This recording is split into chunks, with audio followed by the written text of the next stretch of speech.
નમસ્કાર મિત્રો, આજના મુખ્ય સમાચારમાં તમારું હાર્દિક સ્વાગત છે। તો મિત્રો, ફરી એકવાર સમગ્ર ગુજરાતમાં કોરોનાના કેસમાં ભારે વધારો જોવા મળી રહ્યો છે। તો મિત્રો, કોરોનાના કેસ વધવાની સાથે સાથે એક્ટિવ કેસમાં પણ ભારે વધારો જોવા મળી રહ્યો છે, જે મિત્રો સમગ્ર ગુજરાત માટે ચિંતાજનક બાબત છે। આ ઉપરાંત મિત્રો, ગુજરાતના 4 મહાનગરો અમદાવાદ, વડોદરા, સુરત અને રાજકોટની અંદર રાત્રિ કર્ફ્યુની મુદત લંબાવવામાં આવી છે। તો મિત્રો, આગળ જોઈએ કે ગુજરાતની અંદર ગઈકાલે 500 થી વધુ કોરોનાના નવા પોઝિટિવ કેસ નોંધાયા હતા। તો મિત્રો, સુરતની અંદર છેલ્લા કેટલાક દિવસોથી કોરોનાના કેસમાં સતત વધારો થઈ રહ્યો છે। તો ફરી એકવાર નવા યુકે સ્ટ્રેન્ડની એન્ટ્રી સુરતની અંદર જોવા મળી રહી છે। તો મિત્રો, સુરતની અંદર કોરોનાના વધતા જતા કેસને ધ્યાનમાં લઈને પાલિકા દ્વારા સખત ચેકિંગ કરવામાં આવી રહ્યું છે। આ ઉપરાંત માસ્ક અને સોશિયલ ડિસ્ટન્સિંગને લઈને કડક પગલાં લેવામાં આવ્યા છે। તો મિત્રો, કોરોના કાળ બાદ મહામુસીબતે ચાલુ થયેલી શાળાઓ ફરીથી બંધ થવા તરફ જઈ રહી છે।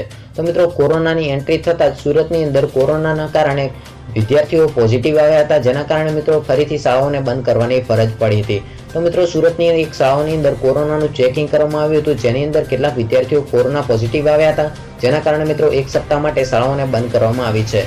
આ ઉપરાંત મિત્રો, મહારાષ્ટ્રની અંદર પણ કોરોનાનો હાહાકાર જોવા મળી રહ્યો છે। તો મિત્રો, મહારાષ્ટ્ર રાજ્યની અંદર કોરોનાના એક જ દિવસમાં 7,000 થી પણ વધારે દર્દીઓ નોંધાયા હતા, જેના કારણે મિત્રો મારાષ્ટ્ર સરકાર દ્વારા તમામ જિલ્લાઓને હાઈ એલર્ટ કરવામાં આવ્યા છે। આ ઉપરાંત મિત્રો, મહારાષ્ટ્રના પુણેની અંદર કોરોનાના કેસમાં અચાનક વધારો થવાના કારણે 14મી માર્ચ સુધી શાળા કોલેજો બંધ કરવામાં આવ્યા છે। આ ઉપરાંત મિત્રો, અમરાવતી નગરની અંદર સંપૂર્ણ રીતે લોકડાઉન જાહેર કરવામાં આવ્યું છે। તો મિત્રો, કેન્દ્ર સરકાર દ્વારા PCR ટેસ્ટ કરવાની જાહેરાત કરવામાં આવી છે। તો મિત્રો, મહારાષ્ટ્રની અંદર શાળા અને કોલેજોને બંધ કરી દેવામાં આવી છે। આ ઉપરાંત મિત્રો, ખાનગી કોચિંગ ક્લાસને પણ 14મી માર્ચ સુધી બંધ કરવામાં આવ્યા છે। તો મિત્રો, આ હતા આજ રોજના શાળા કોલેજો, લોકડાઉન તેમજ રાત્રિ કર્ફ્યુને લઈને ખૂબ જ અગત્યના સમાચાર। તો મિત્રો, ગુજરાતની લગતી કોઈ પણ અપડેટ હશે તો તમને સૌથી પ્રથમ આ ચેનલ પર જાણ કરવામાં આવશે।